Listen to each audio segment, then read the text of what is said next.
So as you can probably see, I don't have any presentation slides or anything like that. I prefer probably just to have a yarn about, well, about things to do with cultural safety and talk about some of the prior work that I've done and my experiences around that, especially being on both sides, being a patient or a consumer in health, as well as being on the other side as someone in the clinic working with families and different kinds of families and all that, and kind of tell you sort of some of my experiences and some of the things I've taken away, plus some of the ways in which me and my team do our work. So that's sort of what I'm gonna have a chat about today. So I suppose talking about cultural safety. So I suppose what I'm trying to, like, what do I mean by that? There are elements of things like cultural efficiency or cultural competency, but what I'm really talking about is about how different people, and Aboriginal, whoever, doesn't really matter, but different people and how they have culturally based beliefs or attitudes towards health or disease or things like that, and how we respond to those. So being culturally responsive as well. So I think that's like a much better way to think about it personally, than in other ways, like, you know,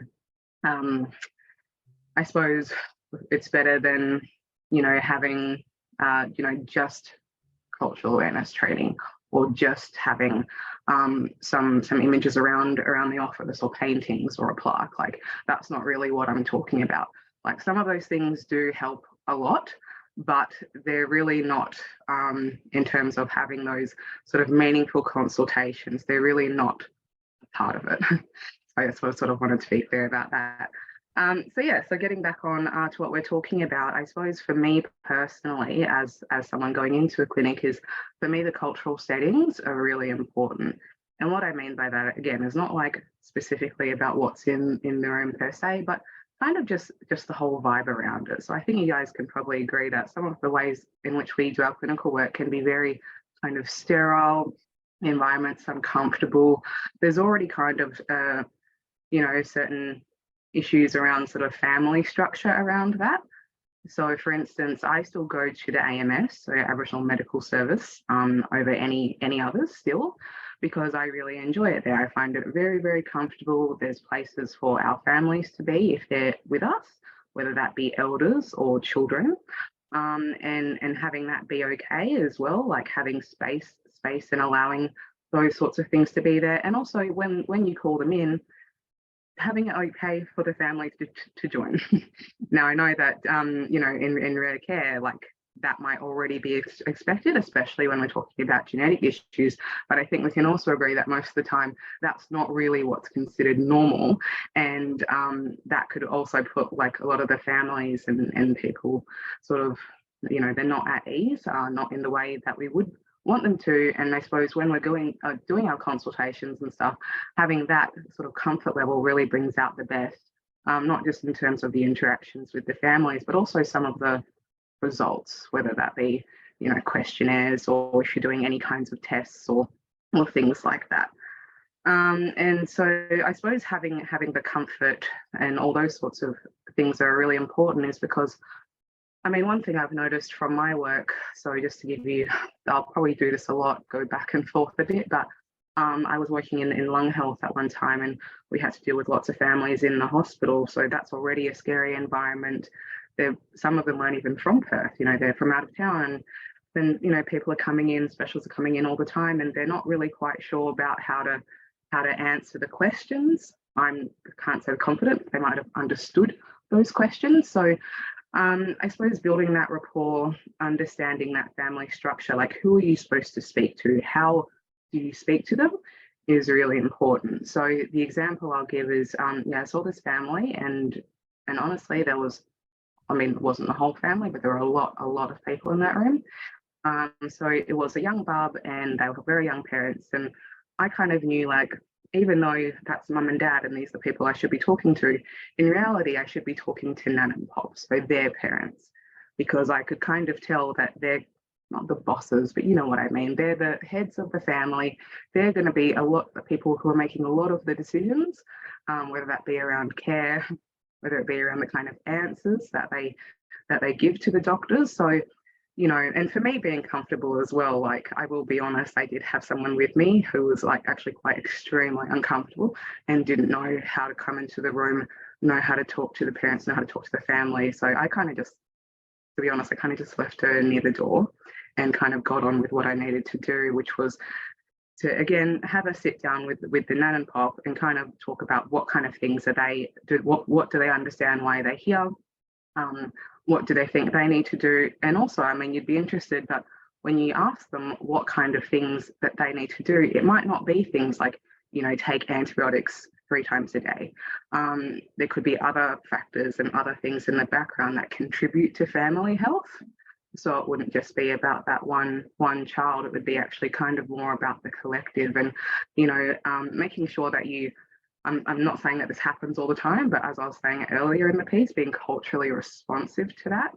So understanding how someone's background can affect the way that they communicate, the way that they make decisions and how they manage their own health. So, you know, kind of picking up on some of these cues are pretty important. And I suppose, you know, experience helps that, but also, you know, being aware of, I suppose, your own culture or the way that you might do things or the way that they've normally been done doesn't necessarily mean that that will translate to every family, especially those who are a different culture, whether that be Aboriginal health or anyone in the CALD community. So that's always sort of something to think about. And I think what's also more important as well is that when we are able to do that, you're actually kind of empowering those people. You empower the families to be able to manage their own health, or, you know, being able to be sort of an advocate in that way, and teaching them how to be advocates for themselves in regards to their own, you know, illnesses or diseases or things like that. So, I mean, I know that was probably a lot, but that's sort of where I would start in terms of how we do that. And another thing, and, you know, this is one of the things that we're working on with Life Languages too, is about having that that communication. So what I mean by that, I don't mean necessarily having a translator. Obviously, if they don't speak English, then that is absolutely necessary. But sometimes it's not just, you know, apart from medical jargon and things like this, it's also important to understand like how that person best communicate. Like, what are they trying to tell you? So, you know, one of the examples that I've seen is, you know, the doctors like talking about having something that's chronic, you know, and the family was like, kind of, what does that mean, you know? And it sounds so simple, but, you know, using different language, like it means that this is an ongoing, like, long problem. You know, talking about how it's different from like something that would be acute, and then explaining what that means, and in a way where obviously the families can be like, okay, so I do understand, because sometimes when they're in a position like that, and there is different, you know, different levels in the agency, you know, like it's kind of considered that the clinician and doctor is the authority in the situation. So sometimes they might just say yes and they understand. But you know, from experience, I can say that that's often not always the case. It just might be easier to say yes and okay, rather than to be put in a position that they might be feeling really vulnerable in. So that's sort of one of the things to also, I suppose, kind of be aware of. So an example that I can use, and this is not to do with someone from a different culture. So we were, so one of my other jobs in the past was I used to work in the Ear Portal project. So what that means is that we essentially give questionnaires, all different kinds, about ear disease, ear health, but we also run ear assessments as well. And that's a kind of a strategy to kind of fast track kids into getting to the hospital, because I'm sure you're all aware that the wait lists for public hospitals can be quite a long time. And, you know, that's not good for you know, children's development and all that. So the little girl that came in, she was 5, and she had Williams syndrome, and I didn't know much about it at the time. And I was thinking, oh God, like this is going to be pretty difficult, because she was quite unsettled. Lots of crying, like you could tell, like there was a lot of fear. And the mum, like, she was pretty okay about it. I think that because they've had this illness which is ongoing for so long and will continue throughout her life, the mum's kind of like, yeah, okay, so I kind of know, I'm here to answer your questions. So she was very thorough. She could see her daughter kind of reacting, but she was kind of reacting to not be upset herself, but just to like kind of, get on with it, like try and get this process happening. So when we, started off in our consultation, I could kind of see that we weren't really getting anywhere. And that's because I was talking to the mum. The mum's like, yep, go on, do it now. And I could just tell by this little girl, there was absolutely no way this was going to happen. So in the end, I just sat her down and had a yarn with her. I was like, introduced myself again. And I asked her why she was upset. And she's like, I'm really scared. Like, I don't like doctors. Like, they always lie to me. They always say this and that. And it was really sad, actually. And I was like, okay, so look, here's what we're going to do. And in the end, I explained everything really simply about what the machines do, how they work, did them to myself, did it with mum, maybe her toy as well. I'm like, used an otoscope in her bunny's ear. And I'm like, does that hurt? No, it doesn't. Like, just trying to get her to touch, get her to feel, have her getting used to me touching her or feeling her as well. And in the end, yeah, like it was quite a long consultation in the end, but being able to actually talk directly to her and kind of alleviate some of her feelings rather than just speak with mum, I think was one of the things that really helped get through that consultation and, really calm her down and feel relaxed, because it got to the stage in the initial where I wasn't really ready to continue. I was actually going to be like, it's okay, we're not going to do this today. But yeah, because, you have to make that call. You can't just have someone suffer like this, especially, and I mean, I don't mean it, ear health is very important, but it was just an ear assessment. So I wasn't definitely going to push it, but you could totally see the differences between when we started versus when we ended. And that had a lot to do with sort of having communication with her, with the little girl, rather than trying to make it like, hey, mum, is she going to do this? And kind of not involving her in that process.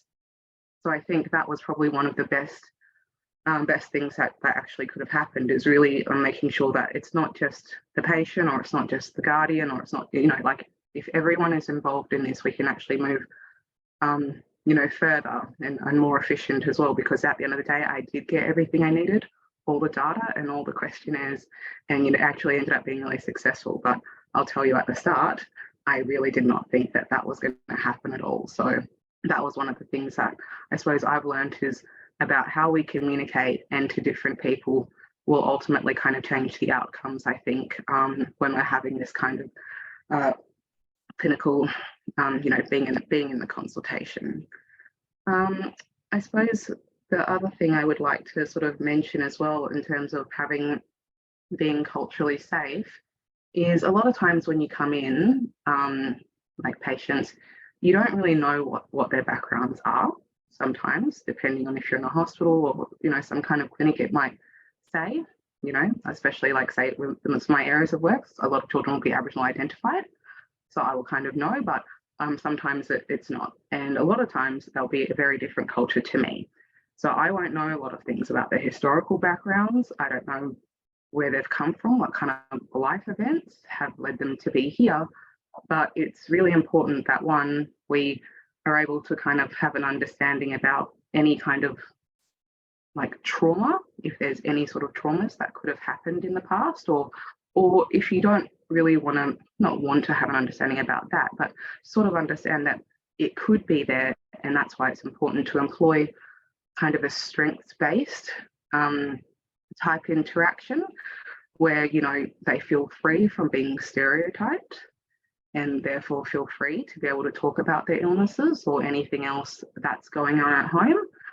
Also, family structures, that, as I keep repeating, and I will keep repeating because it is really important, as to how people's backgrounds and their families and their elders, what they've gone through, which could also formulate the way that the kids or other children, how they perceive or how they feel about their own health, and how that would work. So another example could be, at Telethon, we have lots of different areas, and one of the groups that I'm close with is the skin health team. And they go out into the communities and promote healthy skin, because that's very important, and also one of the problem areas you could consider a problem area. But we have had people say, no, we don't want to do that. We'd rather use traditional medicines instead for skin. And sometimes it's really hard for some health professionals to kind of reconcile that. but at the same time, it is their decision and this is what they believe. You know, I suppose the best push would be to try and let them do both, advocate for both sets of treatments. But at the day, I suppose at the end of the day, having that kind of understanding that, you know, this is sort of what is the truth for them, what is considered healthy for them. And all those sorts of attitudes should also be encouraged as well, because that's really, really important for people in different backgrounds to, as I said, not feel unsafe about what is considered perfectly normal in their world. I'm just trying to think if there isn't anything that I have touched on, really. I suppose, I mean, the other things that we can think of, which I suppose kind of fall into the cultural competency thing, is understanding things that might be a bit more obvious, like say gender issues, thinking about the amount of time for consultations as well. Like no one really likes to feel rushed. And if you're doing things with time that are time sensitive, but whether discussion is also sensitive, then having those short time frames are really not going to be helpful for the families that you're trying to help. And also think about things like family expectations. So, you know, if there is a certain amount of care or certain things like, I don't know, you know, in a lot of rare diseases, there'll be a multitude of appointments that they'll have to go to over, you know, a lifespan of time. And, you know, but they might have other more taxing things that might take priority. So making sure that you understand about what those expectations are and how to work best with the families.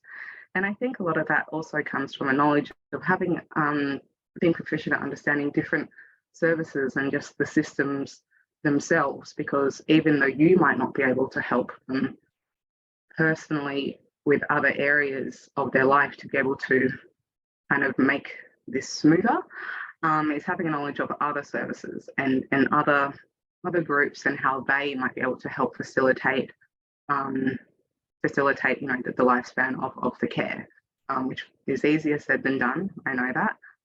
But in an ideal world, that would be awesome, because that is probably one of the key things that all families need, regardless of their background, to get them through these times with the disease and illnesses that they have. So I suppose that's kind of me. That was probably a lot, but I encourage any questions, and it might be easy if you have questions, and I'll do my best to answer them. So thank you.